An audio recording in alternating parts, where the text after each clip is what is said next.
Good afternoon, ladies and gentlemen. I'm Larry Korb from the Center for American Progress, and on behalf of my colleagues at the Center, I'd like to welcome you to this discussion we're going to have today about a new report we put out called Building a Military for the 21st Century, New Realities, New Priorities. And we have a terrific group of people here to comment on it and put some of the ideas that we put forward in perspective. Now, what we're going to do is we're going to have Congressman Jack Murtha speak first. He'll speak for a few minutes and then take questions. And then he'll be followed by Congressman Sestak, who will do the same thing. And then he will also take questions. And then we will have a panel with myself and General Speaks and General Dunn. So without further ado, then let me introduce Congressman John Murtha, who he is a person who's dedicated his life to serving his country, both in the military and in Congress. He had a 37-year career as in the Marine Corps, retired from the Marine Corps Reserve as a colonel in 1990. He has been representing the 12th Congressional District in Pennsylvania since 1974, which is 34 years. And if you check, you'll find out of the almost 10,000 people who have men and women who served in the U.S. House of Representatives, only 90 have served longer than Congressman Murtha. He's well known for his knowledge of military affairs, and he's currently the chairman of the House Appropriations Subcommittee on Defense, where he oversees appropriations for the Department of Defense, which includes all of the services plus the intelligence community. In his Marine career, he volunteered to go to Vietnam from the reserves, and many people forget that during the war in Vietnam, President Johnson did not call up the Guard and Reserve, so Congressman Murtha volunteered, and for his service in Vietnam, he received the Bronze Star with the Combat V, 2 Purple Hearts, and the Vietnamese Cross of Gallantry. So please join me in welcoming a true American patriot to the platform.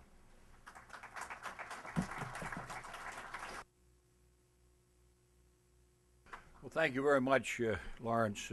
Let me begin by saying in the over 30 years that I've been in Congress, I've never seen a more difficult situation that this new president faces. The Obama administration is inheriting 2 wars, a military stretched to the edge of its capabilities, and I've said the Army's actually broken a number of times. Some people don't agree with that, but as I go through the speech, you'll see why I say that. Our economy's in a recession. Our federal deficit and debt are at an unprecedented level. There's a pent-up demand to increase spending on infrastructure, health care, education, and you can't forget the pending retirement of baby boomer generation, which will put immeasurable pressure on Social Security and Medicare.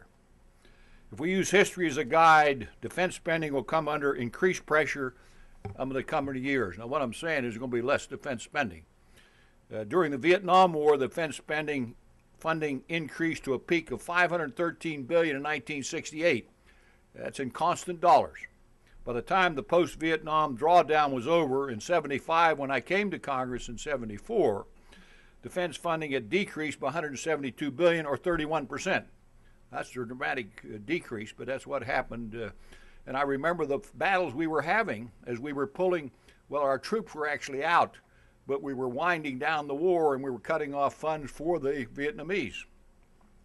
During the Cold War, defense spending increased to $557 billion in 1985. Now in 89, I was sitting in 140, which is our committee room, and Joe McDade said to me, "Look at this." He looked at the television. He said, "They're tearing the Berlin Wall down."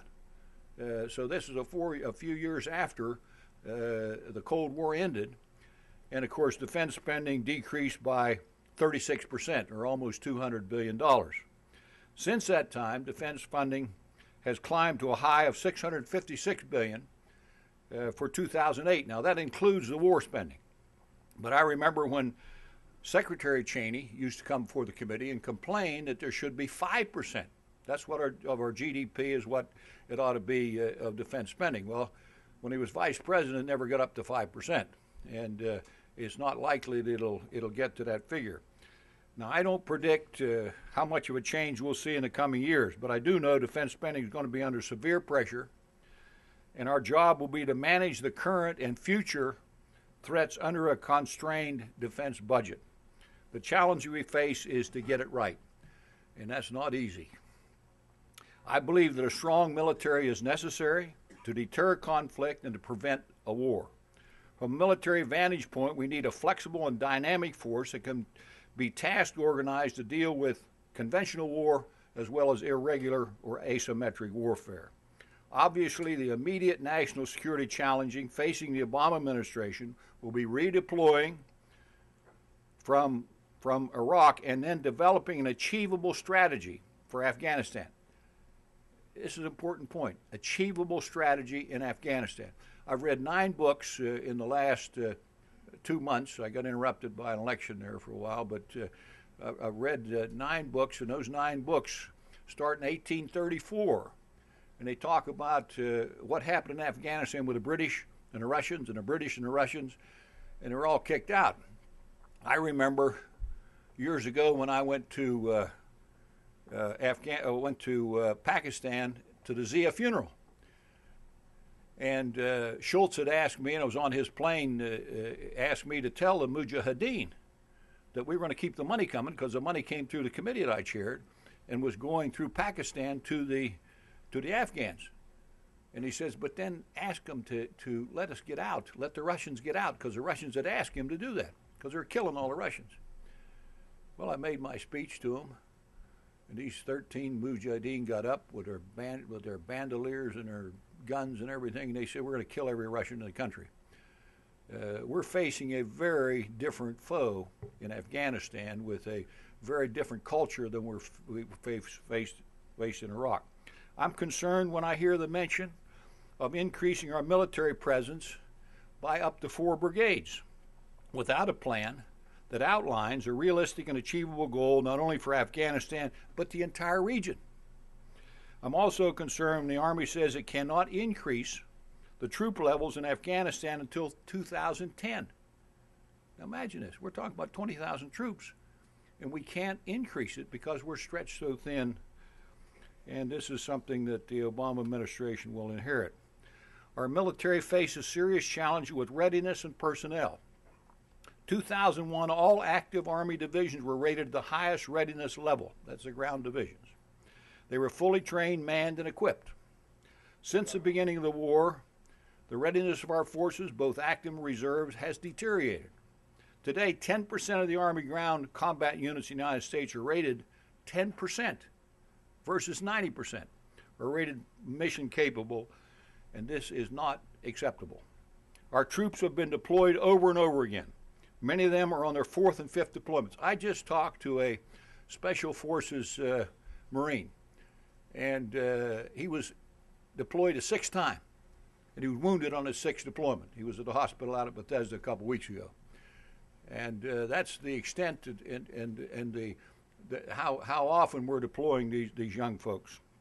Since 2001, and this is an interesting thing. I remember when I was over in Iraq not long ago, General Petraeus, when he was in charge there, said to me, we re-enlisted, and he was very proud of this, and I can understand it, 1,200 people in July 4th. I said, yeah, what about the 120,000 that you've stop-lost? Now, at that time, that's what the figure was. Since that time, we have 185,000 that have been stop-lost. When Secretary Gates came before the Congress in January 2007, he said, the first thing I want to do is stop loss. Well, stop loss since the time he came in has increased from 8,000 in 2006 to over 12,000, a 50% increase. That's a draft. They're keeping people beyond their enlistment. Now, what did we do about it? Somebody came up with the idea, and we funded it the last session, where we would give $500 to every person who was extended beyond their enlistment. The Army's working this out right now. We didn't put enough money in for the full 185,000, but we intend to do that in the supplemental. We put enough in for just the people who are there now, and there's some complications on how we do it, and they're trying to work that out. Army suicide rates, highest level in decades. Army Marine Corps divorce rates are the highest in 15 years. The Army Marine Corps are growing their end strengths, but in recent past, the Army had to accept a higher percentage of recruits who would have previously been disqualified. I remember the Army coming before the committee and saying, we will not accept anybody unless they're college graduate or high school graduates. Well, 94% were about the highest level they got to, and I applaud that. I voted against the volunteer Army because I didn't think we could sustain a deployment in a wartime without a draft. But we've had to lessen our requirements for the people going in. And 82% now have a diploma. The Army and Marine Corps reenlistment numbers are up. Cost us $2 billion. $2 billion for bonuses for reenlistment and for enlistment since 2007. We can't even fill a number of medical scholarships. Until we gave a $20,000 bonus, we couldn't fill the medical scholarships out there. I used to have 200 people apply to go to the academies. I have 40 vacancies. I had 18 this year. That's all, 18 applicants. Now, John Huggy, who works for me, does such a good job, we still get 10 or 12 in. I've sent over 400 people to the academies over the years, but I'm not getting the applicants that I used to get. And there are some of the personnel challenges that we face. The fiscal year 2009 costs are staggering, $153 billion and growing. We have to find the right balance between personnel and procurement. You can't expect to increase personnel and increase procurement, both of them at the same time, in a defense budget that is under pressure. In terms of procurement, we don't have the industrial capacity we had in the past. I said, find out how many airplanes we built in 1943. We built 86,000 airplanes in 1943. We built 30,000 tanks in 1943. Airplanes last year, we bought 400. 200 of them were UAVs. Now, I don't say if we shut down all our industry and we went to work, we couldn't produce more than we produce now. And I'm not saying our airplanes aren't more lethal than they used to be. I'm just saying how much more difficult it would be today to ramp up. For instance, it took the Air Force 5 years to develop and begin to field the F-15-16. 5 years. It took the F-22 took 19 years. Now that's you know, once you get a program out there, you better figure out how many you need. We can't even get a figure from the services about how many they need so we can buy some stable amount. 50-year-old tanker. They came to us about 6 or 7 years ago and they said, we have to have a tanker. We cannot do without a tanker. I'm talking about a refueling tanker for the Air Force. 6 years later, we don't have a tanker. It'll be 2 years yet before we have a tanker. We have to do something about the acquisition program in the Air Force. Navy says it needs 313 ships. Well, they sent over 4 ships year before last. That's how many they requested. Or that's how many, I don't say that's how many they requested, that's how many came over from after OSD and the OMB got done with the budget. We put in 5 or 6 more. I think we put in up to 9 that particular year. We put in 9 again this year. You can't get to 313 unless you have 10 per year, is what it amounts to. And here's the other problem. They came to us about the 1,000. They said, we want a 1,000. They pushed that 1,000. That's a destroyer, as you know. We want that. It's going to cost some money. We think we have estimates as high as $7 billion for that destroyer. But you know, that's what they want. Then they came to us right before the markup, said, no, we don't want the 1,000. We want the 51 back, and we're going to do something with the 51. Then before we marked up, they said, no, we want the third 1,000. Now that's what we're dealing with. That's what makes it so difficult for us to come up with a program and be able to stabilize things. We're trying to buy at a rate that makes sense. The more you buy, obviously, because of the research costs, the less it costs per unit. And we're trying to do that, but you can't do it when they're all over the lot with what we ask for. Similarly, the Army started to develop the Future Combat System. Well, I looked at the bill. I was against the Future Combat Systems.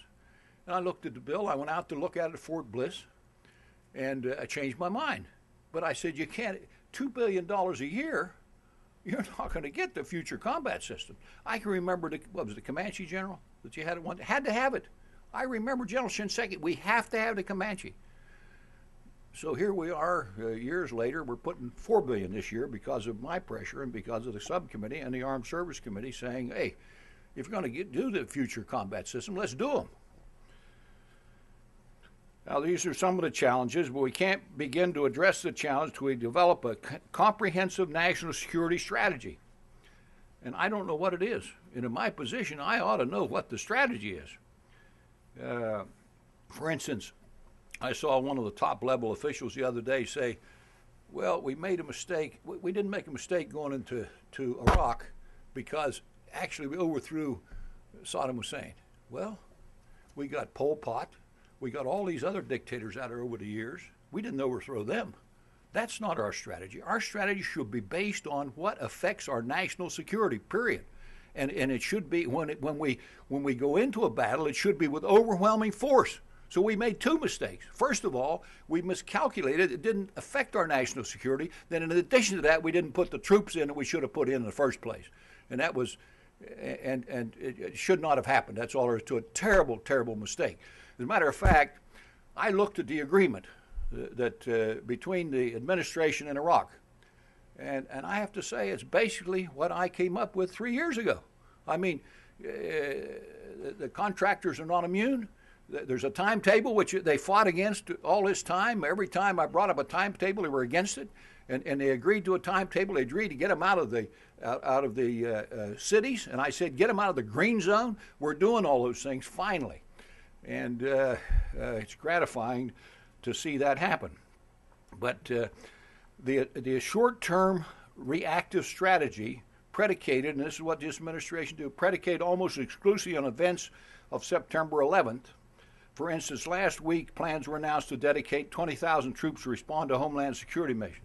Well, what the hell does that mean?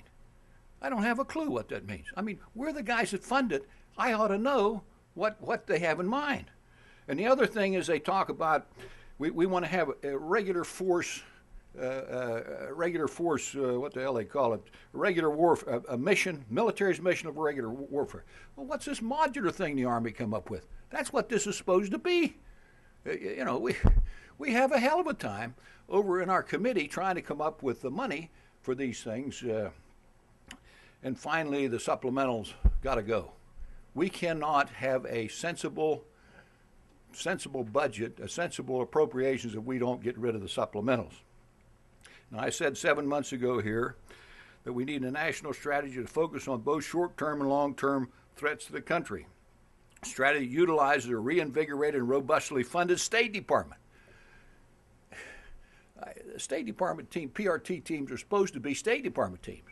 They're not State Department teams. The Defense Department has funded those. And you know how they did it? They called up Navy Reserve people, and they're doing as good a job as they can. They gave them 2 weeks training, and they send them over there to head PRT teams. Now, how'd the Czechs do it? The Czechs said they advertised for people, hydrologists, for specialists in different areas, and then they gave them 6 months training, and then they put them out in the field, and very successful. Now, if you talk to the military, they'll tell our PRT teams are very successful, but it seems to me they'd be more successful. For instance, the Czechs told me that the thing they found was that drilling wells was very important to the families themselves, and so you better be careful on how you handle drilling wells. And so they needed hydrologists to talk to the Afghans and find out how they did, and that's the way they did it. So, and let me tell you, Dave Hobson, who is a member of the subcommittee and just retired, he said long ago, if you want agriculture experts, you come to Ohio State. I don't know why Ohio State. I mean, what the hell they know over there? But Ohio State, they come to Penn State, they might be able to get some agriculture experts. But the point was, people will volunteer if there's a plan, and give them some training, and then send them some overseas. Now, and first of all, you got to have good intelligence. I start my hearings the first of every year, and I started this back in 1880 or 1999. Some people think it was 1889. Started in 1989, having the intelligence people come before the committee. We spend more money on intelligence than anybody else in the world. I compare the results of our intelligence to Punxsutawney Phil. Punxsutawney Phil is in what used to be in my district. He comes out every year, he sees his shadow, and 50% of the time he's right. Now, nobody likes to hear this, but they didn't predict the wall coming down. They didn't predict Russian troops were going to invade Georgia just recently. They didn't predict the Chinese were going into Vietnam years ago. The intelligence community has failed us. And in Iraq, I don't have to tell you how wrong they were in Iraq. So we got 1,500 people there, administrators that are between the DNI and the CIA and the DIA. We need to relook at that and come up with a better plan. But for these reasons, well, let me tell you what I see the threats. The threats are in Pakistan, an unstable Pakistan. Why? Because they have nuclear weapons. Now, I keep asking, who controls the nuclear weapons? They tell me they think the Army has control. I hope they do, because that's worrisome because of their capability. Second thing I worry about is Iran. And I've been meeting with the intelligence people from Israel. I've been meeting with the intelligence people from United States.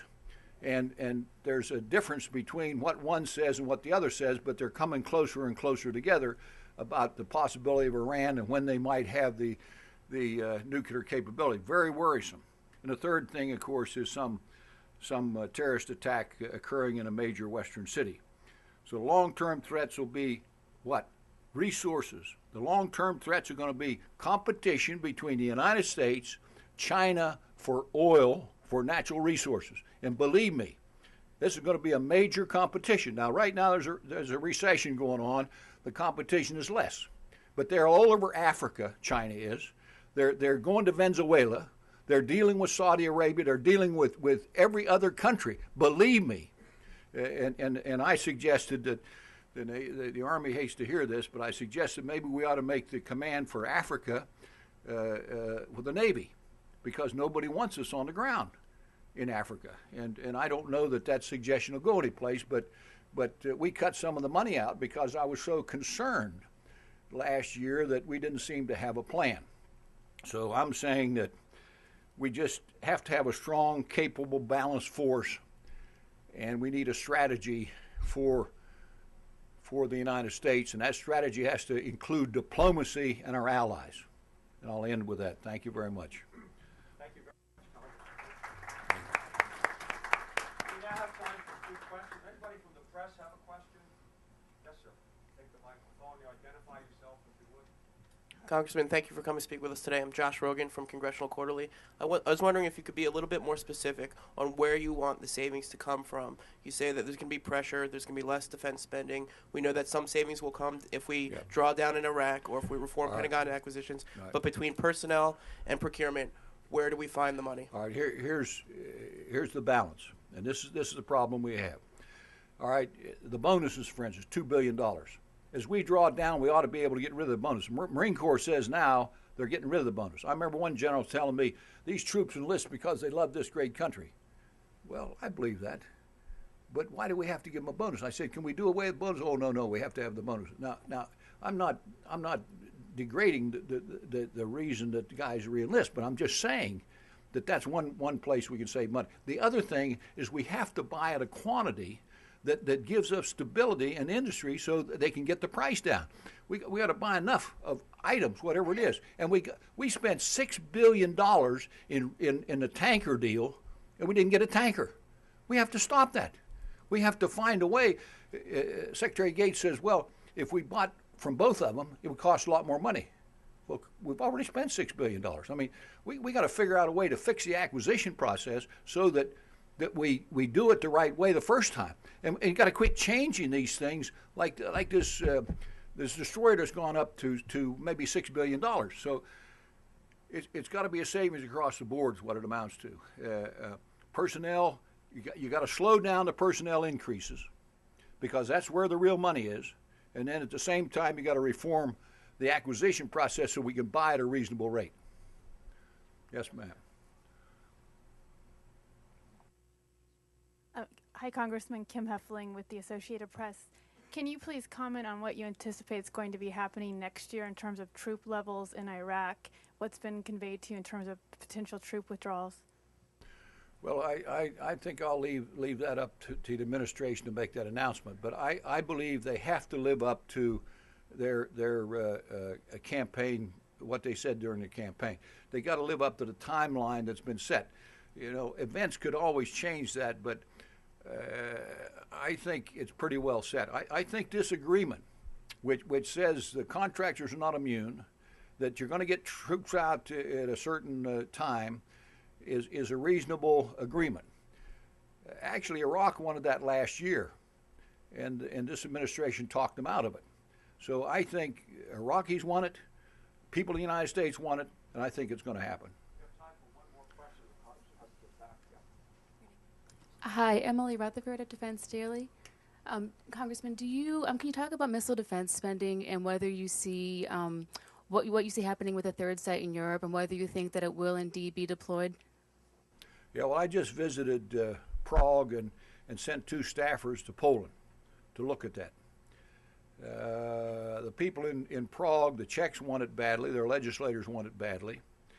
In Poland, they're in favor of the deployment. I came back saying, I think we do need the radar site, but I haven't made up my mind, not that I'm going to make the decision, but I haven't made up my mind. We cut all the money out for both sites at first. Then they had an agreement, and the Senate and I, in our conference, we agreed to put the money back in.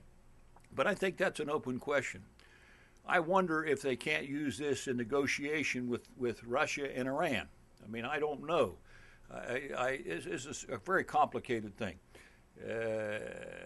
I see the need in a sense, but I also see the political ramifications. So I think the Obama people have to really look at this issue. Can we do it from the sea? Can the ships handle this same capability that we were doing from there? Would we have ships in the right place at the right time? And all those questions have to be answered. I'm not prepared at this point to be able to answer what we might recommend in a subcommittee yet. Thank you very much. Please join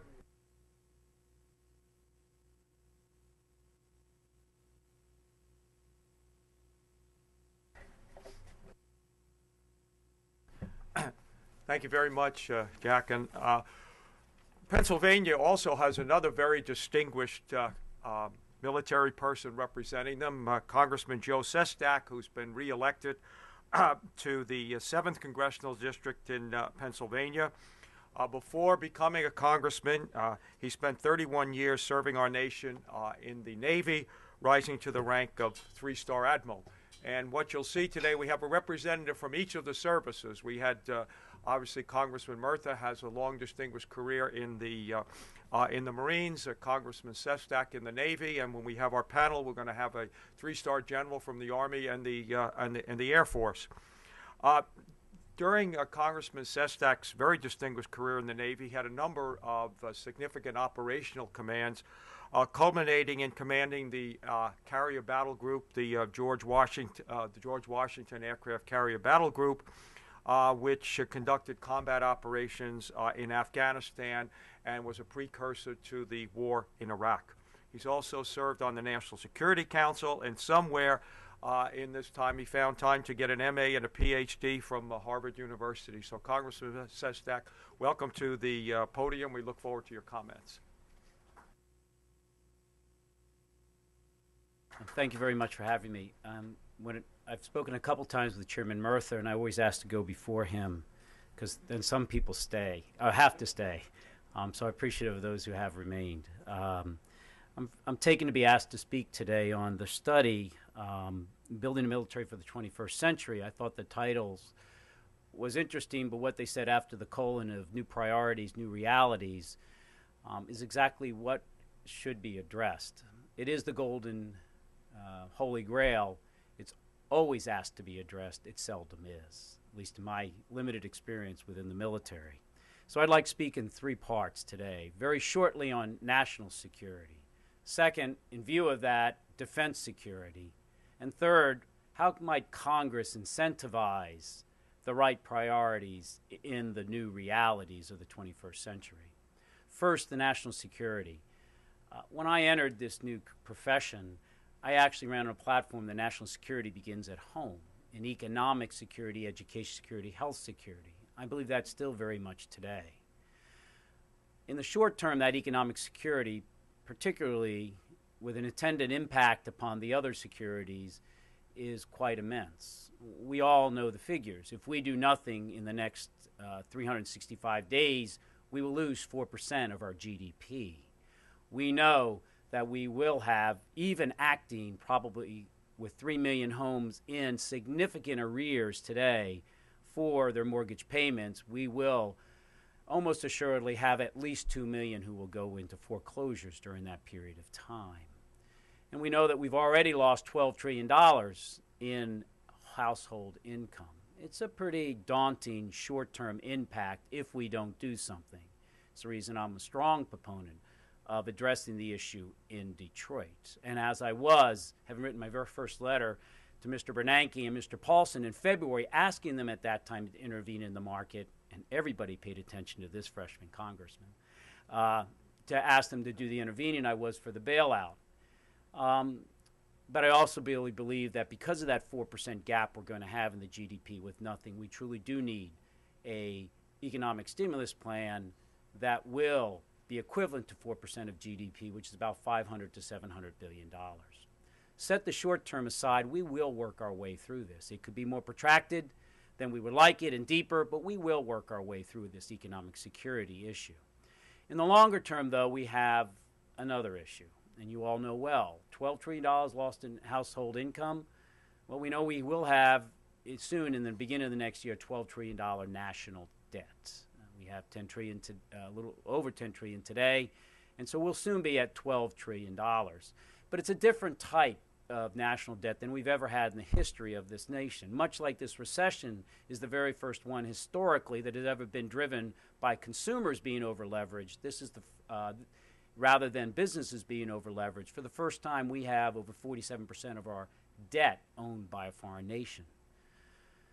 Between 2000 and 2008, 75% of all U.S. securities were purchased by someone who was not a citizen of the United States.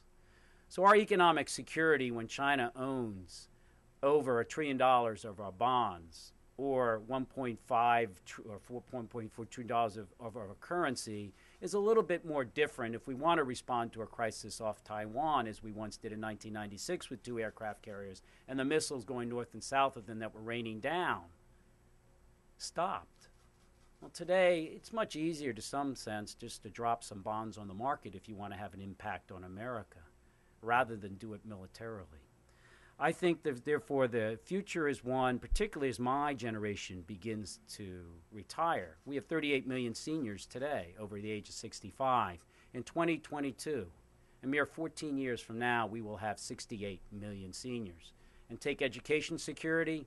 If you have a child in middle school anywhere in America today, and they are taking mathematics, they have a 63% chance of having a teacher who's never certified nor majored in mathematics or arithmetic or whatever they're taking. But if that child of yours is in middle school and taking a physical science, they have a 93% chance of having a teacher that's never certified nor majored in physical science. I could go on with the health challenges and all, but the priorities need to change for our national security. So what does that bode in terms of my second topic for our defense security? I think it's always good to look at your wake for a few moments before you look forward. So since fiscal year 2000, we have had an increase in investment in the Army. And by investment, I'll define that as MILCON, military construction, RDT&E, and procurement, of 280%.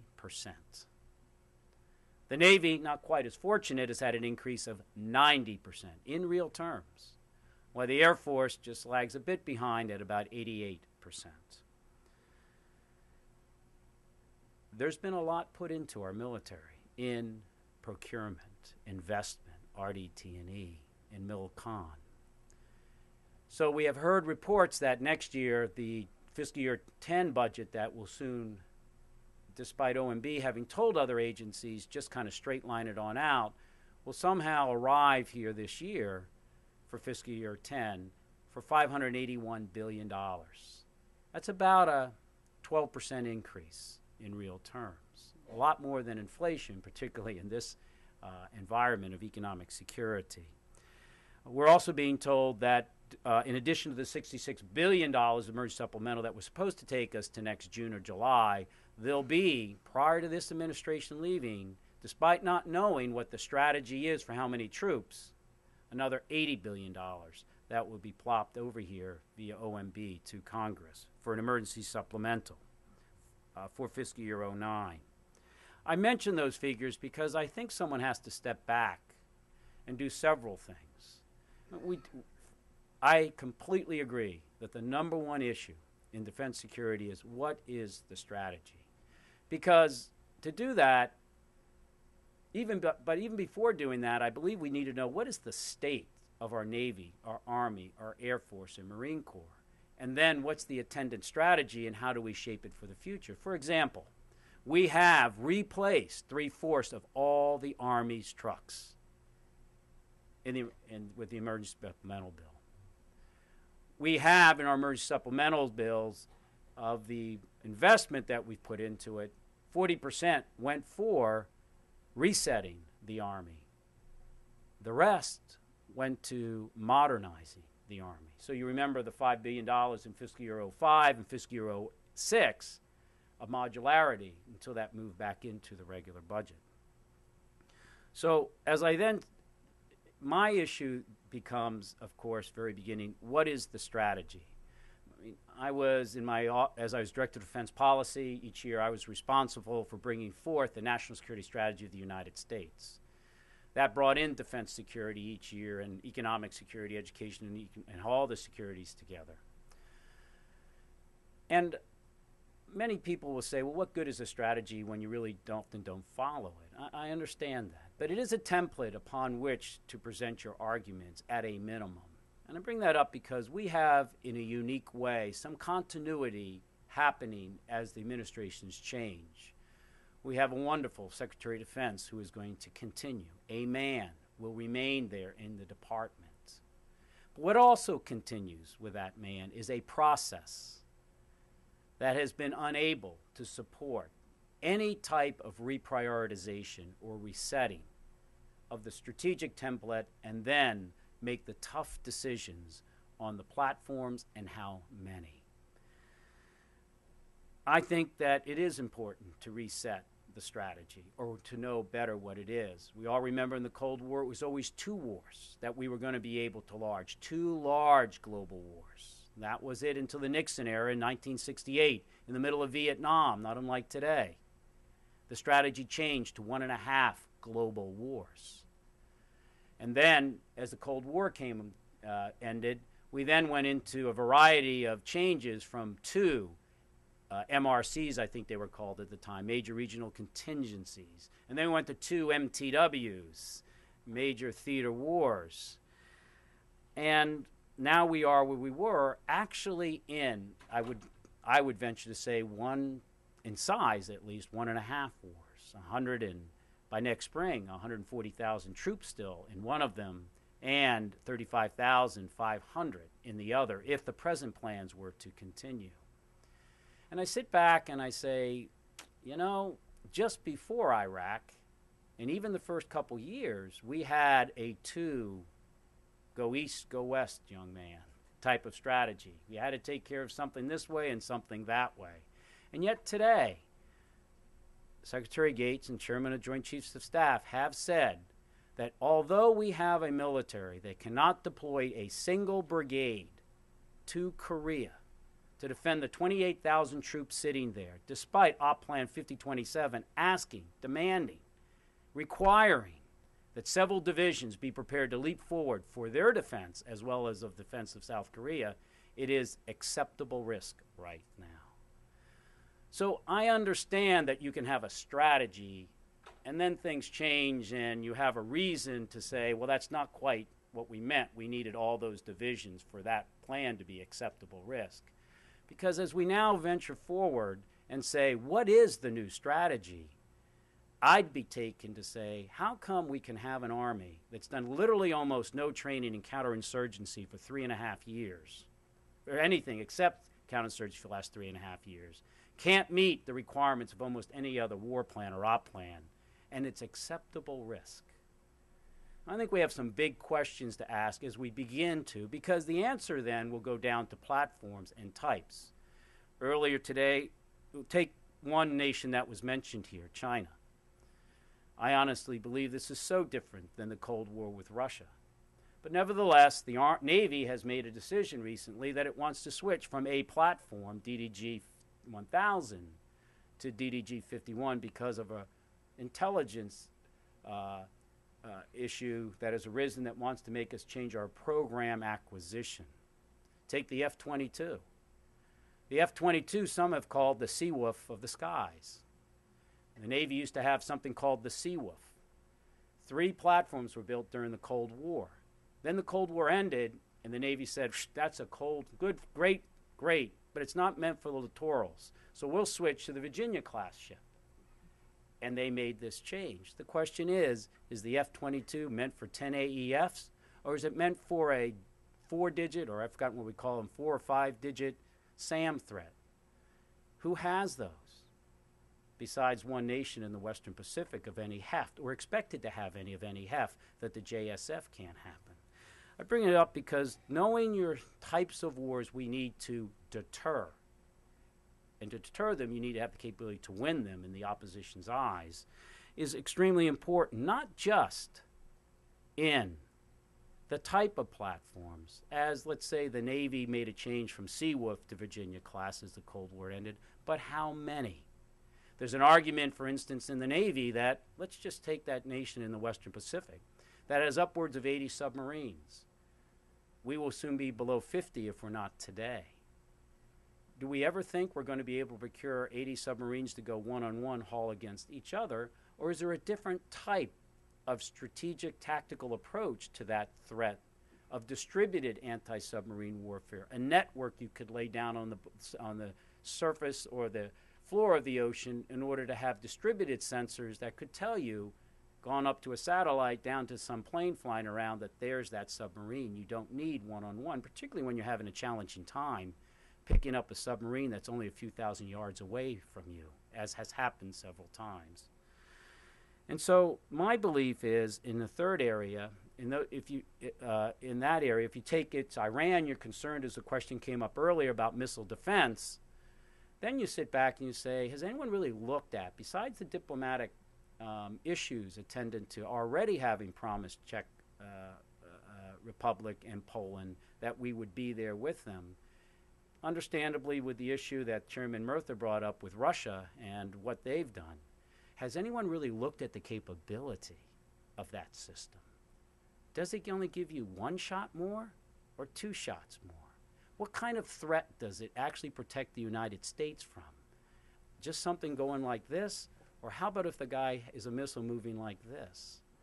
And so to the question that came up on missile defense, there's a lot of questions to understand whether Iran and whether the capability you really have to have in order to invest such a large amount, and what capability does that actually give you? And third, in this area, before I just summarize how in my opinion Congress might incentivize a change in priorities, is the global war of terror. I can remember going on the ground, just before I went on the ground in Afghanistan, shortly about 2 months after the war began. I was there just for a very short period of time. It was kind of strange for a Navy guy to be on the ground in Afghanistan. But before I went in, I talked to General Hayden, head of at the time, the NSA. And I remember during the discussion before I departed, he said something that struck me a lot. He said, it's not so much, I keep hearing from General Franks, give me some actionable intelligence. We all know what that is in the military or defense community. That's intelligence that I can act on with my forces. But General Hayden said to General Franks, he told me, look, General, give me some action and I'll give you some intelligence. In short, it is a different war than Iraq, this global war of terror, or any conventional warfare. Sometimes it doesn't take heft or numbers. It takes capability to make them move, to make them not have what General Hayden said 8 months ago, a safe haven for al-Qaeda in Pakistan.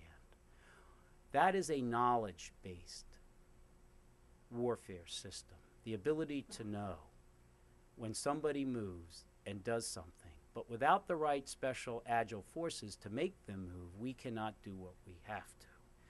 With that, in summary, what I have is to say, how might we incentivize them? My example to this goes back to 1981, when a young senator at that time, or not so young, middle-aged, got up on the House floor. He was not on the Defense Committee, the Senate Armed Services Committee at that time. His name was, as you know, was Senator Nunn. When he got up on the House floor in 1981, he introduced the requirement that if, heaven forbid, a defense system ever went over cost, it needed to be at 15% or 25%, it needed to be reported to the Congress. That eventually became known as the Nunn-McCurdy Amendment. Between 2006, January 2006, and today, we have had over 30 Nunn-McCurdy breaches. It's a great reporting system. It stinks at enforcement. And so you can have, for example, let's take this Virginia-class vessel I was talking about. Yes, we made a change within a single service to go from the Seawolf to the Virginia-class ship. Sounds good. But now that ship, some years ago, made a Nunn-McCurdy breach. Now the request is for 2 submarines in fiscal year 12, a cost of $4 billion total. But if you look at what the service has, but doesn't report to Congress, that it has less than a 50% confidence factor that those costs will be met. And then you add in CVN 78, which according to CBO costs $13.8 billion, according to the Navy, $12.5 billion. But it also has a confidence factor for price estimate of less than 50%. And then you add in DDG 1000, whether it survives or doesn't survive, and that cost estimate is already significantly below 50%. One has to say, where's this tyranny of optimism that we continuously have programs coming over to Congress? How can we incentivize them to either give us the actual cost up front, or at least how confident are you that that figure is actually going to work? Because when you step back to Congress, in my limited time here, we act best when we incentivize. So you had the Goldwater-Nichols Act.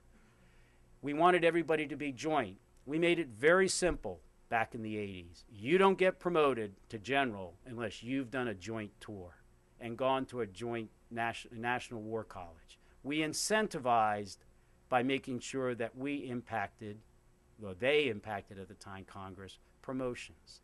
In my mind, we need a similar type of incentives if you ever want to reach the Holy Grail of impacting a strategy with affordable weapons. And so, in conclusion, I think there's about 4 quick areas that need to be done. As you take it, yes, we need a strategy.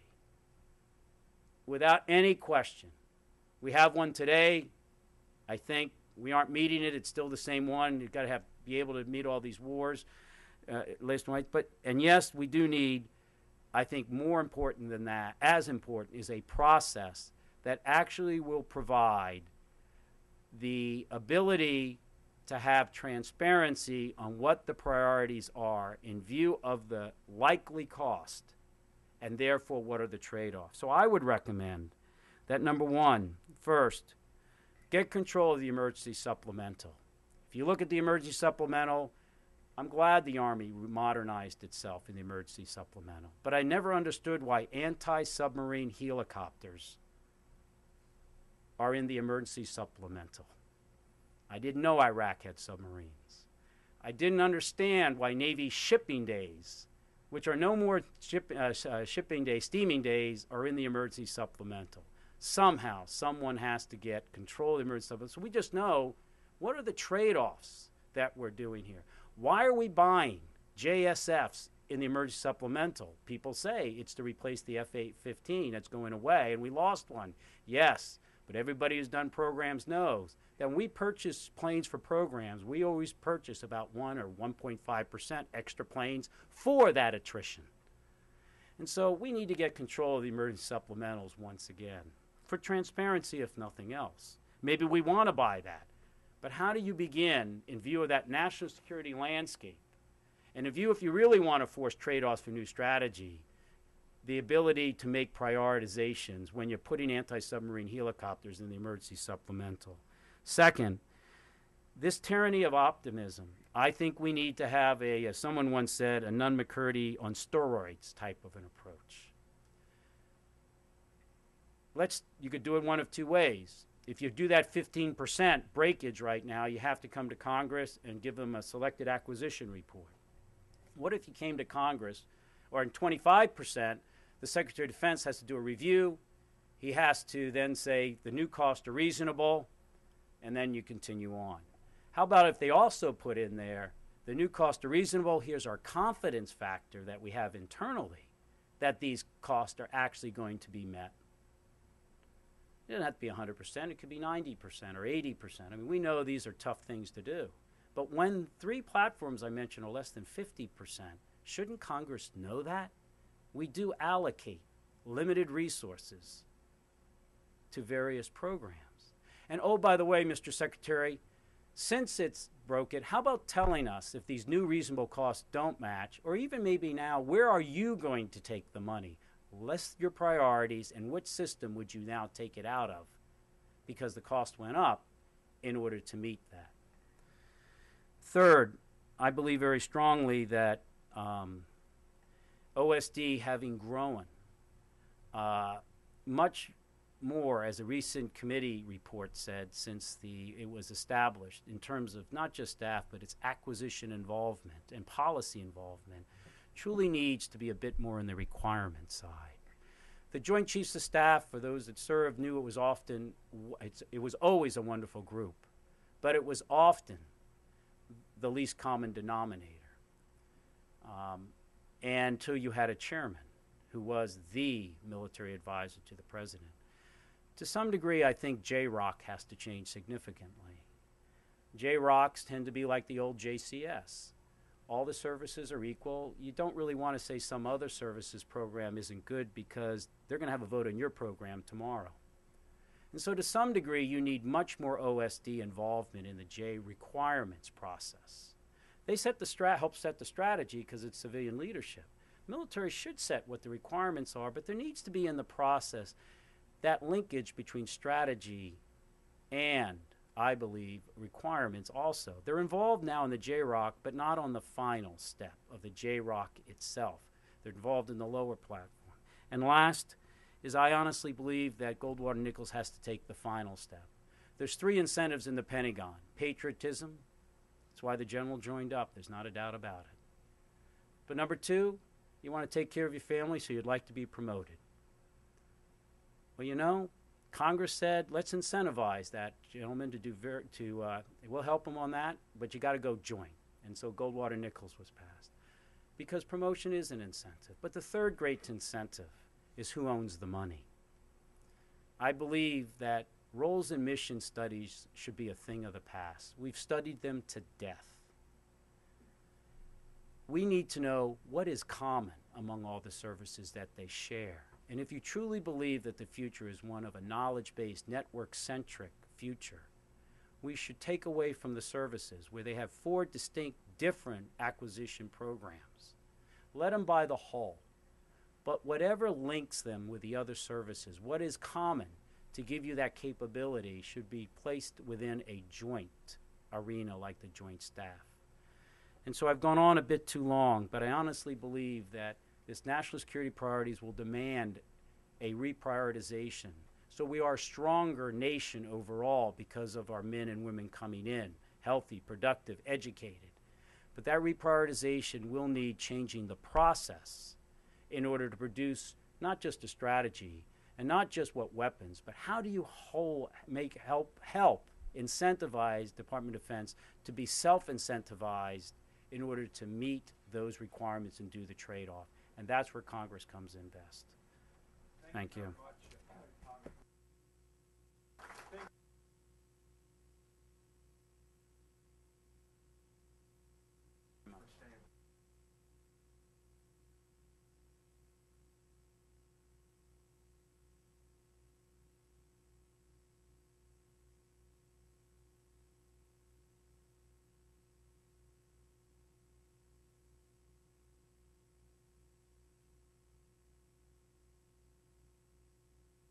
Sitting in the back, we have some seats up in the front if you want to. We hate to see people stand here.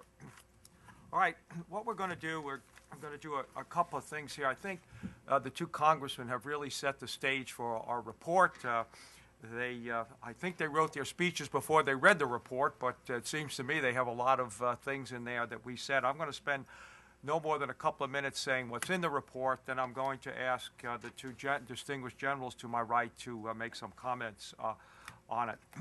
Basically, we agree that the system is broken and the Pentagon has real problems. I was amazed to read that yesterday President Bush at West Point seemed to gloss over the problems.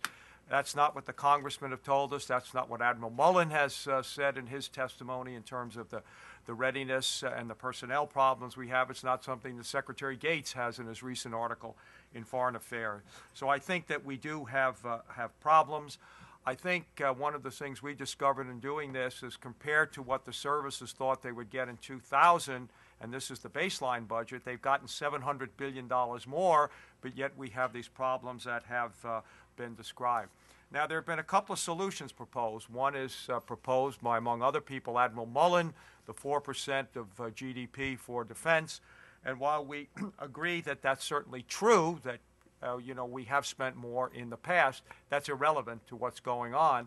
And I might add that when I interviewed some people about this, and they talked about a fixed percentage of the GDP, and I said, and this is over a year ago, well, what will you do if the GDP goes down and the threat goes up? One admiral who shall remain nameless said, can the GDP go down? Well, I think we found out that, in fact, that can happen. So we don't think that that's the way to go.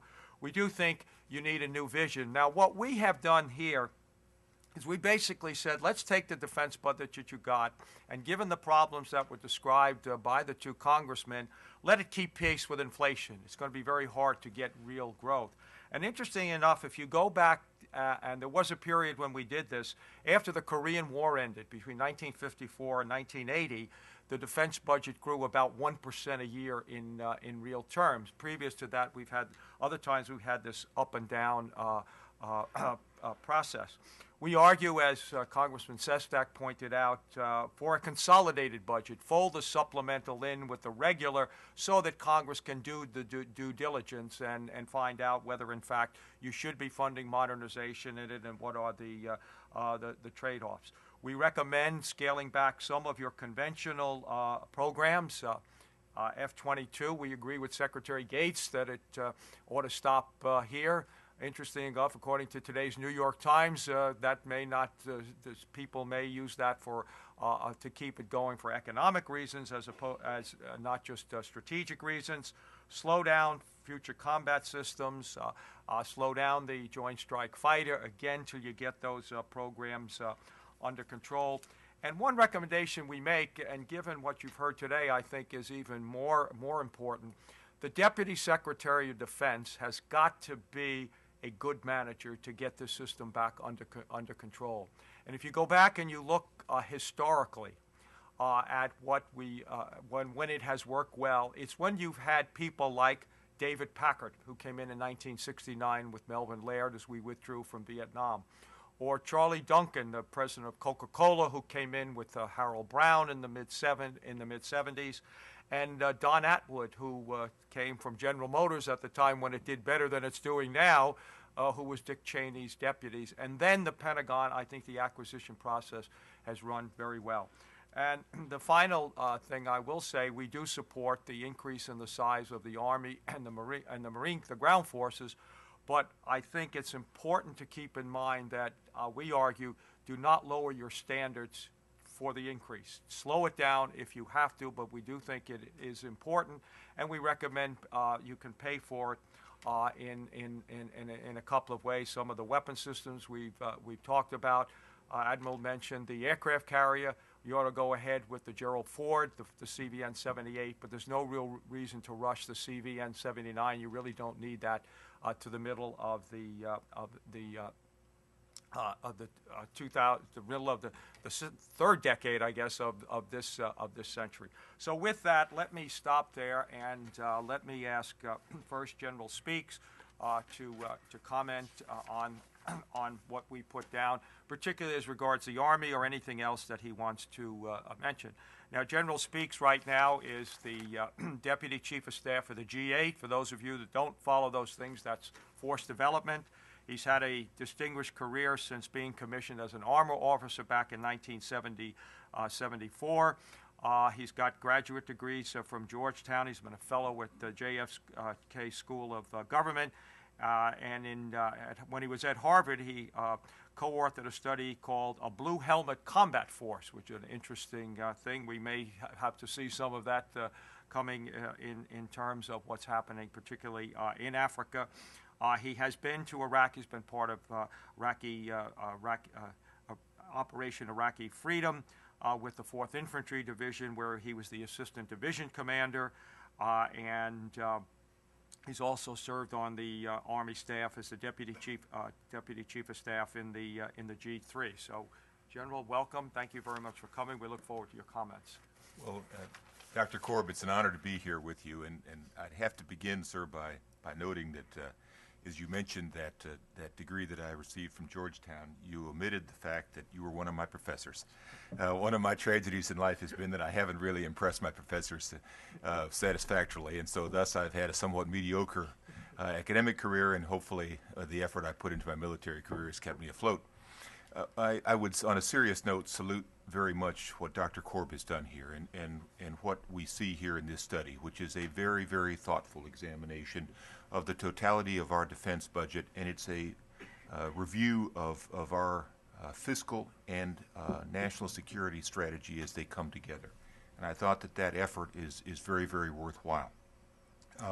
We welcome this kind of thoughtful examination because all of us recognize the need for our country at this period of a transition administrations for a very careful examination of not only our national military strategy, but also how the resources are then allocated to support it. And as the G8 Deputy Chief of Staff for Programs, my job is to build the Army financial strategy as I receive guidance from the Army senior leadership, and then try to build a balanced program that reflects the welfare of our force today, our ability to support all of the missions we're being given, and also to prepare for the future. So it is a daunting task these days to be able to put together an investment strategy that does exactly that, and we take very seriously this kind of a discussion and this kind of thoughtful review of what we have advanced as a program. The Army does welcome serious discussions about its future. We recognize that at this point in time, we are a force that is under great stress. Our leadership has testified that our effort right now is we are supporting simultaneous combat operations in Iraq and Afghanistan is to bring the force into balance by fiscal year 2011, and to do that by a combination of important initiatives that have been the result of guidance we've received from the senior leadership and the administration. They include such important things as growing the force, and I think we all appreciate the fact that Dr. Korb and his study specifically endorses growing the force. The other things that we're trying to do is to align our Army so that it is able to meet the needs of what we believe is an era of persistent conflict. And to do that, the Army has undergone a holistic transformation of not only how it is structured, but also how it operates. And many of you who are better experts in defense than I understand the enormity of this transformation as we talk about a rotational-based Army, an Army that is based now upon brigade combat teams and not divisions and corps, an Army that is focused on full spectrum, an Army that has specifically rewritten its doctrine to be able to account for what we see is the future of our operations, not only in high-intensity conflict, but also across the spectrum of conflict. Because what we see now is an Army that will be asked to operate simultaneously across the spectrum of conflict. And so as we design our defense programs then, we specifically are looking at the current and the needs of the current force. And I think that some of the words that Secretary of Defense Gates has written in his article in Foreign Affairs are very, very important for those of us in the Department of Defense to take seriously. He said specifically, and I quote, "DoD must set priorities and consider inescapable trade-offs and opportunity costs." And he also challenged that we must not be so preoccupied with preparing for future conventional and strategic conflicts that we neglect to provide all the capabilities necessary to fight and win the conflicts such as those we face today.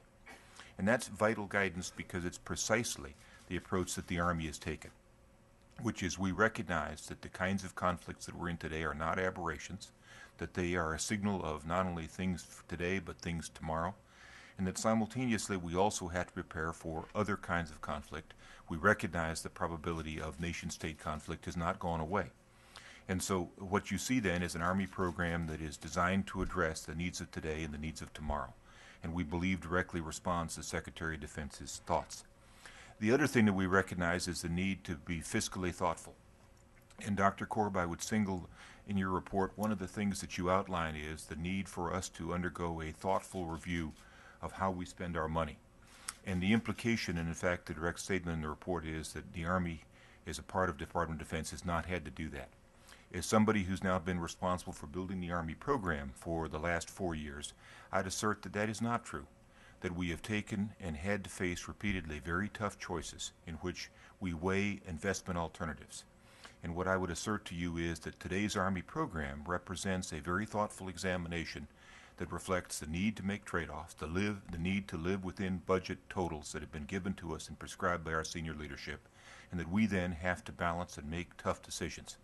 The Army leadership has specifically stood up and made those decisions, and I believe as somebody who's the recipient of their guidance, I expect to have that continue. And so we recognize that as our nation now undergoes a period of intense economic stress, that this is an Army that is mindful of the needs to be accountable to our fellow citizens for how money is spent, and to assert to you that the money that we're spending is done appropriately for the nation's security and our role in the nation's security. So we welcome very much the opportunity to engage in this dialogue, and we thank you very, very much for this opportunity to be a part of such a thoughtful discussion today.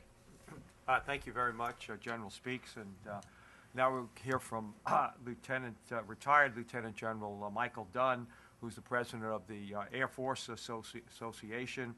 Right before he retired, he was the president of the National Defense University, which includes both the National War College and the Industrial College of the Armed Forces. General Dunn is a command pilot with 2,500 hours, and according to his looked him up on the biography, he's flown every plane in the Air Force, literally both the fighters and transport planes and trainers and helicopters. In addition to his military career, in which he served predominantly in the Far East, he found time to get a Master of Science degree from the University of Southern California. And he's also a graduate of all the military colleges. So, General Dunn, welcome back to the center, and we look forward to your comments. Thank you, Dr. Korb. Well, listen, as the guy batting cleanup in this lineup, you might notice that the Department of the Navy gets elected to Congress, and the Air Force and the Army, we're left to slug it out ourselves in front of the panel. I will say that since I am cleanup, I'll get to my bottom line right up front. We know two things about the future. We know that change will be a constant, and we know that we won't get it right. We've gotten it wrong ever since I can remember. And Congressman Murtha mentioned a few of the incidents we got it wrong. I mean, some of the more less famous ones are we expected North Korea to go away in the late 90s when we signed the Agreed Framework in 1994. Certainly the Air Force did not expect to be enforcing no-fly zones over Iraq, both north and south, for 13 plus years, intervening between Desert Storm and Operation Iraqi Freedom. And that means that I think we need a military force that has a single important characteristic, and that's flexibility. Because we don't know what we're going to face, we can't assume that what we see is going to be the same in the future. I would describe it as a nonlinear strategic environment. You heard some of the points brought out. I'll bring out a few more. We know that China and Russia are focusing on new technology. In 5 years, China, both countries will have in production a fifth-generation fighter. They don't plan to buy 183 of them. They're going to buy thousands of them. We also know there's foreign customers for them. There's double-digit SAMs that are being produced, surface-to-air missiles. There's over 20 countries that have these, and there's over 30 countries that have fourth-generation fighters, many of whom are better than the F-15, the F-16, the F-18 that we now have. As an aside, someone asked me the other day, it's been actually several months, what would it take for the Air Force to put a no-fly zone over Georgia? Now, that's not the state of Georgia until the Senate election is complete, but the country of Georgia, of course. When I looked at the threat, basically what I could figure out of it, Russia had SA-20s there. There's only one airplane that survives, an SA-20, and that's a fifth-generation fighter, and that's F-22, and there were less than 100 of those at the time I was asked. So it depends on what you want your military to do. I would also say that the future that I see is going to include some typically non-military challenges, piracy, international crime that we're seeing, competition for water and oil, global financial issues will impact our national security. Homeland Security, Secretary Perry said 4 or 5 years ago publicly that he thought there was a 90% chance, 90% chance of a nuclear weapon going off on U.S. soil in the next decade. So if you're counting, you got about 6 years left. And then I think if you look at some of the studies on the international and the national security environment, you will see that we have almost approaching a crisis in math, science, and engineering study in the United States. In the Wall Street Journal this morning, we are somewhere between 9th and 11th in the world in math and science with their particular study. In looking at the military going forth of the 21st century, I'll just restrict my comments to the Air Force. We've had 18 years of almost continuous combat and very little capital investment in airplanes. Few new airplanes have been bought since 1993. We're on presently over a 100-year replacement cycle. Now, most corporations replace their computer software and computer hardware, on a 5-year, sometimes 3-year cycle, but we're on a 100-year cycle right now. The fleet age now averages a quarter of a century. It was 8 years when I came in the early 70s. A few examples. We've grounded the F-15 fleet this year. We grounded the A-10 fleet. We grounded the T-38 fleet, all for extended periods of time. We have 6 B-52s that are qualified for a one-time flight to the boneyard. 39 of 108 C-5s are weight restricted due to skin issues. Tankers. We have tankers now in AARP. And by the way, they're going to be getting Social Security in not too long. And the time the last one is replaced, it's going to be 90 years old, close to 90 years old, certainly over 80. That's like putting the Wright Flyer into Desert Storm. So some of these issues that the Air Force faces are absolutely huge, and they're capital investment type issues. People don't realize that the B-2 flew over 20 years ago. Over 20 years ago, the B-2 flew. We've seen a huge decrease in readiness of the Air Force, down from high 70s after Desert Storm to about 65% today. So the challenges that presents to manpower and maintainers and the crews and setting up things is incredible. In the space side of the house, which I need to mention, there's large infrastructure issues. Let me just talk real quickly about one system, GPS. We all rely on GPS. Its design life of the constellation was 8.6 years. Its now average age is over 9 years. That's average. There are 15 birds of the 30-bird constellation older than the design life. 19 satellites are within one component failure of not working. Minuteman 3, 35 years plus since we fielded it. It's supposed to operate in well past 2020. In the cyber area, and no disrespect to my Army colleagues, but he experiences the same issue himself. You have a bad day in Fallujah, and the good news is you're still in Fallujah. In the cyber area, you have a bad day, and somebody from a foreign country way far away can impact places all across the United States. I had two professors at NDU that I asked one day, I said, can you take down the power grid in the Northeast United States? And they looked at me and they said, sure, sir. I said, really? How long would it take you? 45 minutes to an hour. And I was blown away. I was absolutely blown away. But then they said, wait a minute now, sir, we're not good enough not to get caught. So don't worry about it. We won't do it. But they said there are others in the world that are good enough. And we've seen repeated attacks by China, Russia, and Estonia, and Georgia going forward. So in sum, we don't know where we're going to fight next. We do know that the value of deterrence. What we don't know is whether deterrence has worked in other areas. In other words, by the fact that we have a very strong military, a heavy army that can go anywhere in the world, has that deterred state-on-state attacks? I think so, but obviously we clearly don't know. I think the next administration's got some real challenges going forward, and they're talking now about investment in infrastructure.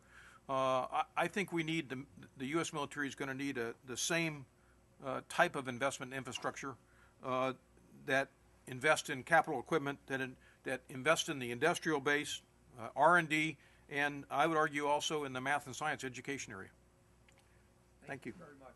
Let me ask each of your question, and I think General Speaks had a good point in terms, weren't trying to imply that you weren't making choices up to now, but assuming that the budget can't grow, the baseline budget, as it has been since 2000, what choices would you make, assuming you had to keep pace with inflation in terms of the programs, major programs? You've got the Future Combat System, you're increasing the size of the Army.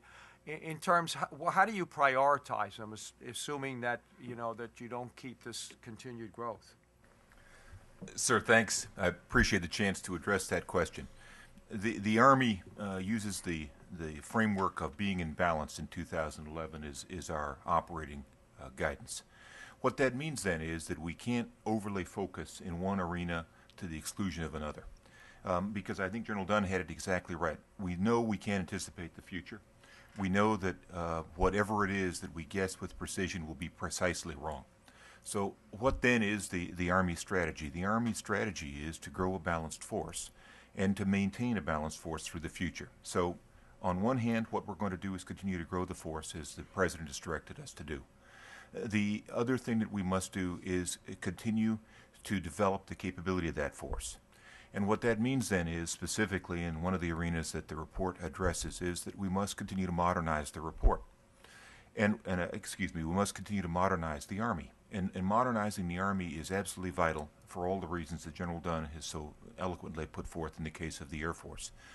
We would not expect to enter this next decade with the same capabilities that we're fighting today. We recognize that today's Army is fighting an enemy that is able to metastasize with incredible speed, internet-enabled, with very, very high skill sets in terms of the enemy capability. We have to be relentlessly adaptive. And so the Army strategy sees a continuum of improvement in front of us. What we've been able to do is balance our part of modernization with the rest of what we're trying to do to grow the force. And so specifically, the Future Combat Systems is the key element of our modernization strategy. And what is it?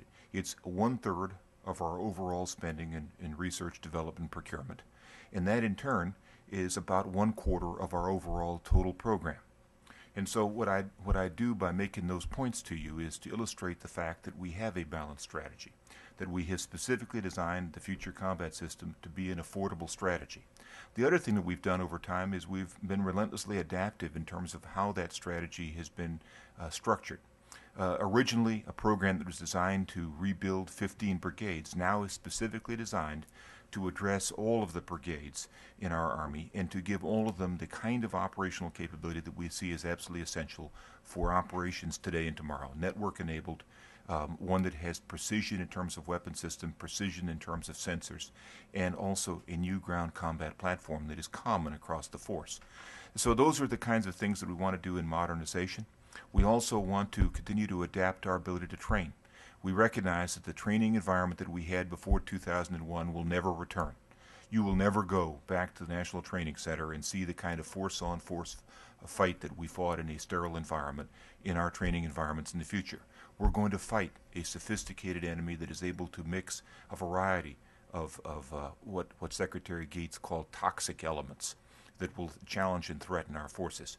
And so our training environment has been specifically designed to continue to grow and enhance our ability to operate. Right now, as was mentioned in the report and discussed earlier by Congressman Murtha, we are focused on counterinsurgency training. But as we grow the force, as we are able to realign our rates of deployment, what we'll also be able to do is realign our training to focus and achieve a greater and more full spectrum capability. And so then in specific answer to your question, the other thing we must do, Dr. Korb, is continue to apply care to the force. We recognize that the retention of the all-volunteer soldier and that soldier's family is absolutely essential. None of us guessed when we started what were operations in Afghanistan and then in Iraq that we would be at this with an all-volunteer force and have the volunteer force stay with us with the enthusiasm that they have demonstrated. Part of that has been as a result of the Congress's generous support. But the other part of it has been that we've been able to create an environment that provides today's soldier a sense of relevance and the sense that they're appreciated. And so what we'll be able to do then is continue to, with your help, have an army of balance, one that is able to operate today, one that is able to retain its soldiers, one that is able to modernize, and one that is able to operate not just this decade but the next decade. And so that then is the kind of prioritization that we see, one that is balanced, one is affordable, and one that responds to fiscal guidance. And so we see that that is achievable, and we also see it as absolutely essential for the nation's defense. And if there's no real growth, it is achievable, you think? Okay. Yes, sir. Let me ask quickly General Dunn pretty much the same question. You're quite right about the age of the tankers. If you had to make the trade-off between tankers and new fighters, which do you give priority? Well, I can tell you the Air Force gives priority to the tanker. I mean, so the tanker situation is so dire. But I got to tell you, there's about an 800 aircraft gap between the rate of production in the current plan and the time when the aircraft age out. And then so that there's going to be, absent any action, there's going to be a de facto base closure round. The Air Force is going to have to retire airplanes. We've seen a leak out of the Pentagon that said that they're going to, in this budget coming forward, they're going to retire 350 fighters in order to start this process.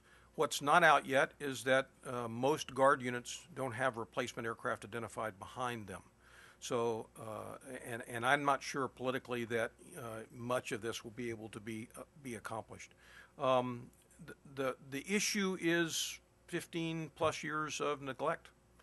To me, I mean, when you buy equipment, capital equipment that's lasting as long as it is now, the airplane that I last flew was the F-15, and it was forecast to have a 25-year life. It's already at 32, 33 years right now.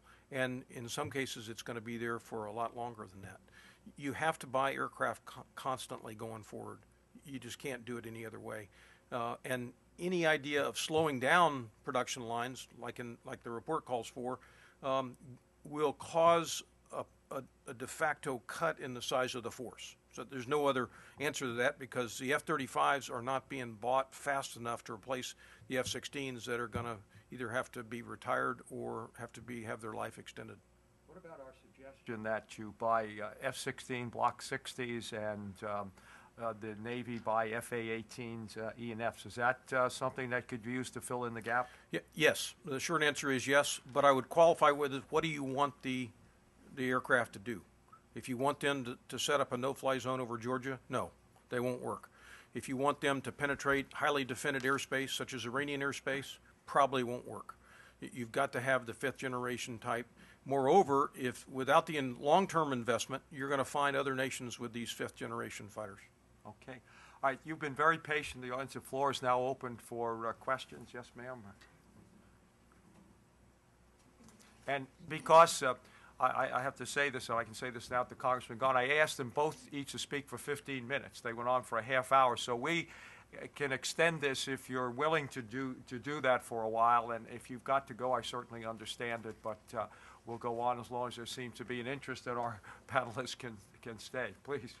Could you comment on what you foresee as the role of contractors in any future national defense strategy, and if you touched on that in the report at all? Well, one of the reasons we support increasing the size of the ground forces is so you won't have to rely as much on the contractors. General Speaks made a good point. The and Congressman Murtha touched on it. Those of us that were responsible for creating the all-volunteer military basically never expected it to fight 2 long wars. And we have had a comparatively small active duty army.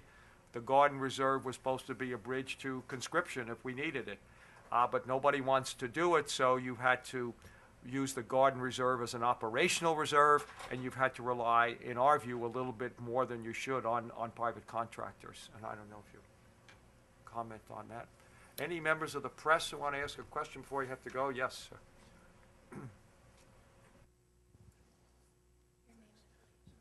I'm Bill Matthews from Defense News. I wanted to ask General Dunn, you make a somewhat convincing case that you need all this stuff, just somewhat.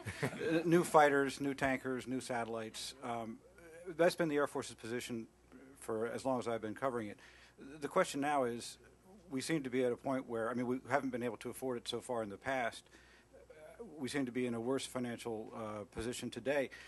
How realistic is your wish list, and what would you give up, or how do you propose to fund it?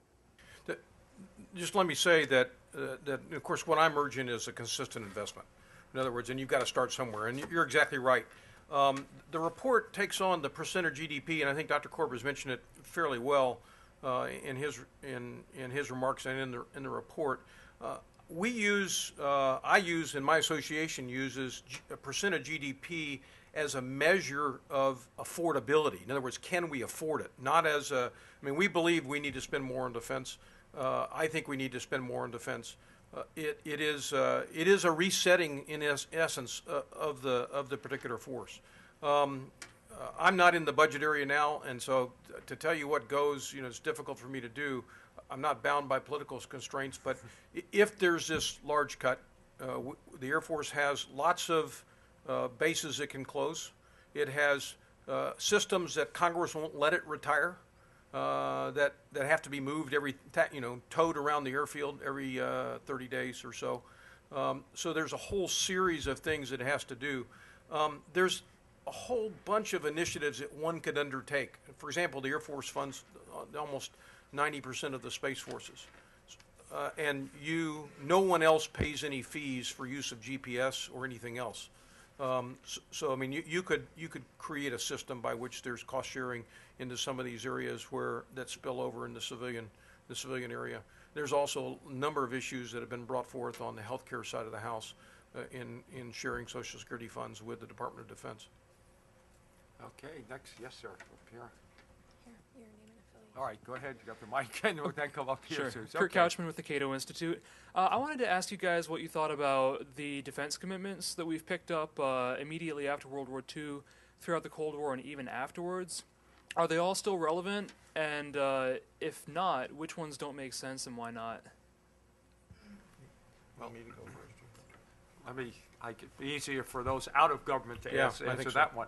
I think you raise a good point, and we're going to have to make some decisions in terms of what still makes sense. We talked about Korea. Well, we do have a commitment there, but you have no backup for Korea. In other words, as I understand it, the brigade that's supposed to go to Korea has been rotating in and out of Iraq. So you've got a problem there, and you need to recognize that.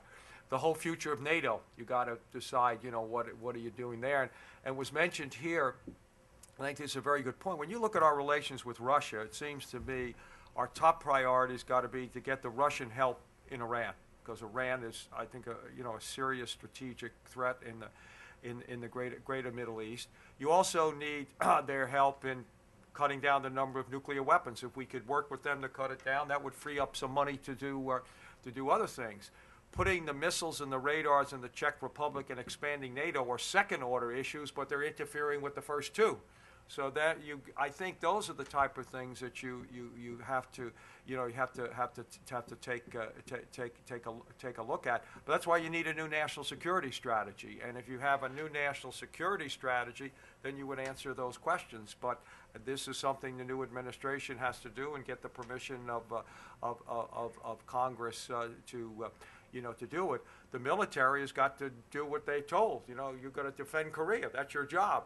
Somebody else has got to decide, is this still relevant? How do you want to do it? And what are the areas?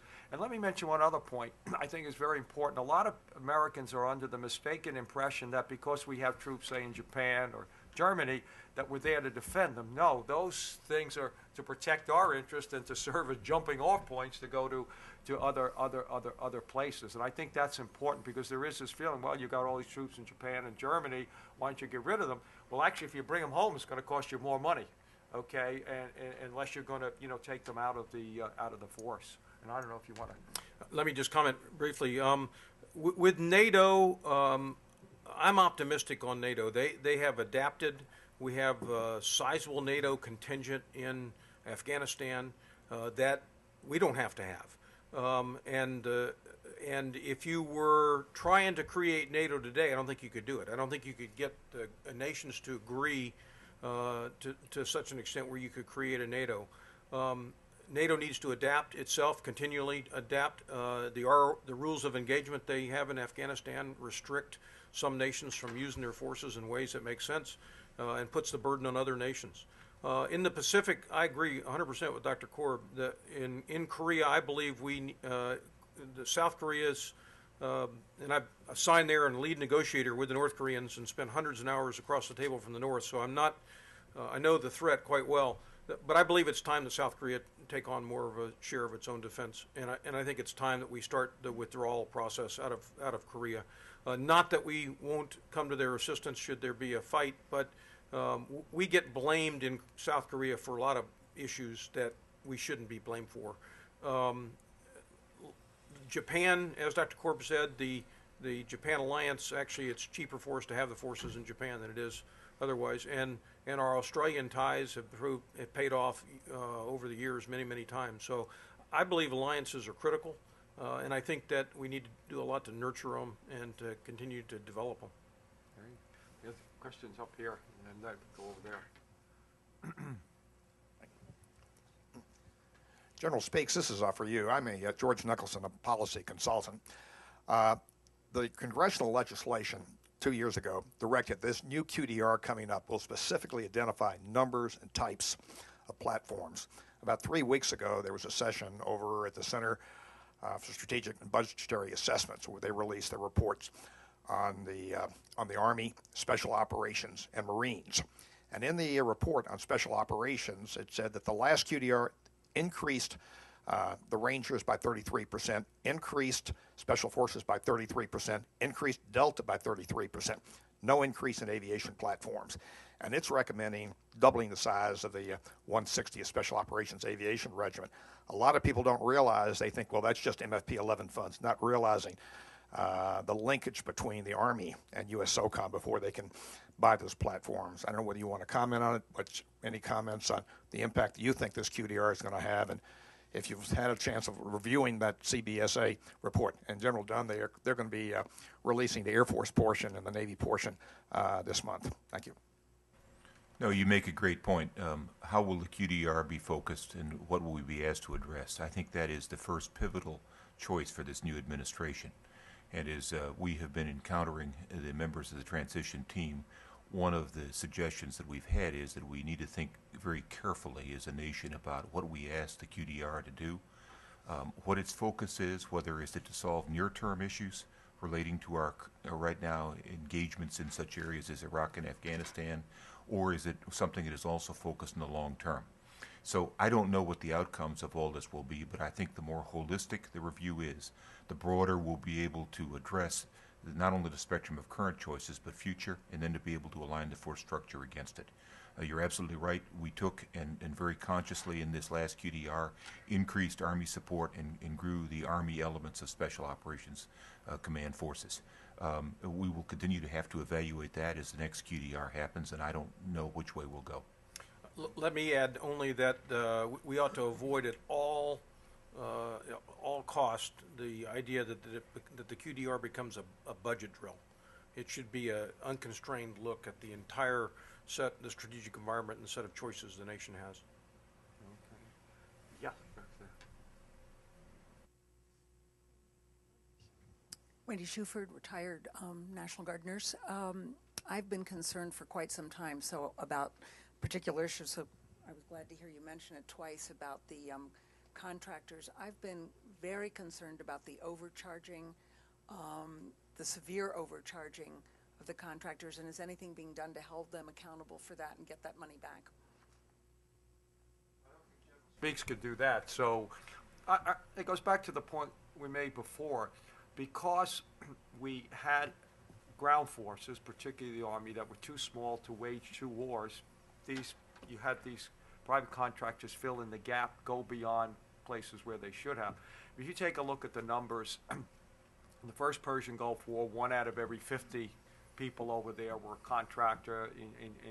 In Kosovo and Bosnia, it got to 1 out of 10, and now it's almost 1 out of 1 and 1. And I think we do need to take a look at that. There's been all kinds of problems. The interesting thing's going to be what happens now under the new SOFA when they no longer have immunity. Will they still be willing to carry out a lot of the functions and that?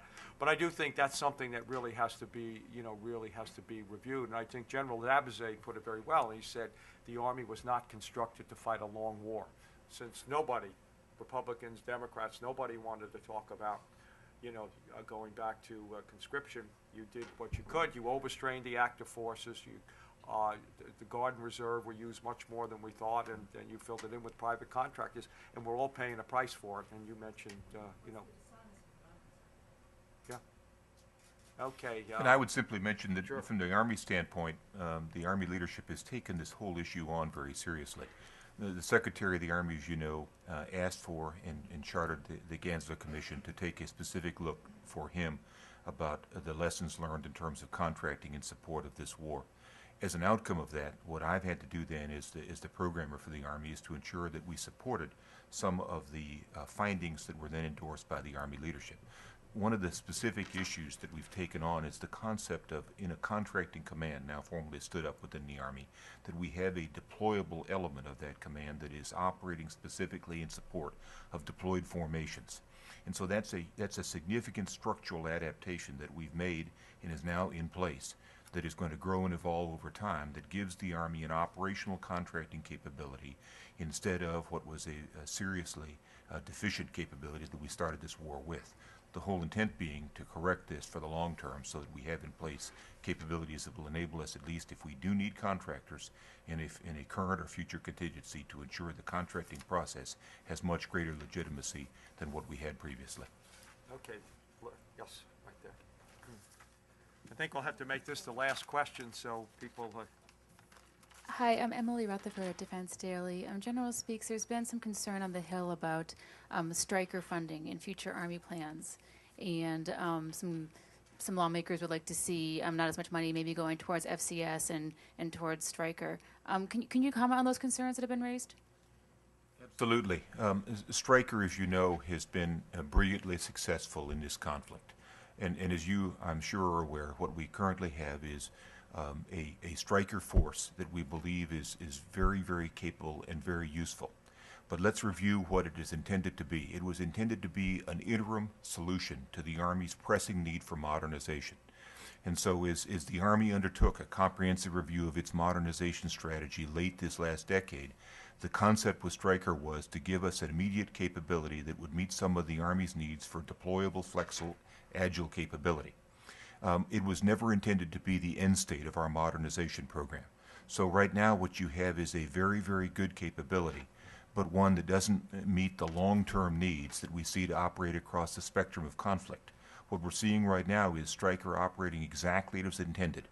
in low to mid-intensity, it is absolutely a brilliant and great capability. But it doesn't answer our requirements as we look to the future. And so it's the future that we're also looking at as we look at the needs that we have for more network capability.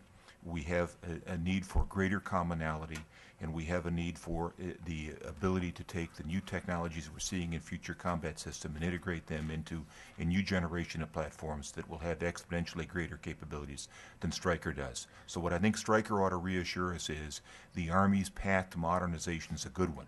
We just haven't reached the next phase of it yet, which will be even more exciting than Stryker has been for us. With that, let me bring this to a close. I want to thank the audience for your patience. Thank you for coming. I want to thank my co-authors here, Peter Jewell, Laura Connolly, Major Miles Kagan, and by the way, this does not represent the Army viewpoints. Miles works here with and Sean Duggan. I'd also like to thank the people who put this together and helped us produce this report, which is online and will be coming out in hard copy soon. Susie Ermeling with the microphone, Annie Schutte, who proofread this, Marlene Vlasic, who arranged the program, and Lauren Ferguson, who did the art. I want to thank all of them. I want to thank you, and let me conclude by reading you two quotes, which I think sums up what we've been trying to talk about here. It is said that a nation's budget reflects its values and priorities. That was President-elect Obama on November 25th of this year. The other is, given that resources are not unlimited, the dynamic of exchanging numbers for capability is perhaps reaching a point of diminishing returns. A given ship or aircraft, no matter how capable or well-equipped, can only be in one place at one time. Secretary of Defense Robert Gates. On that note, best wishes for the holidays, and thank you very much for coming.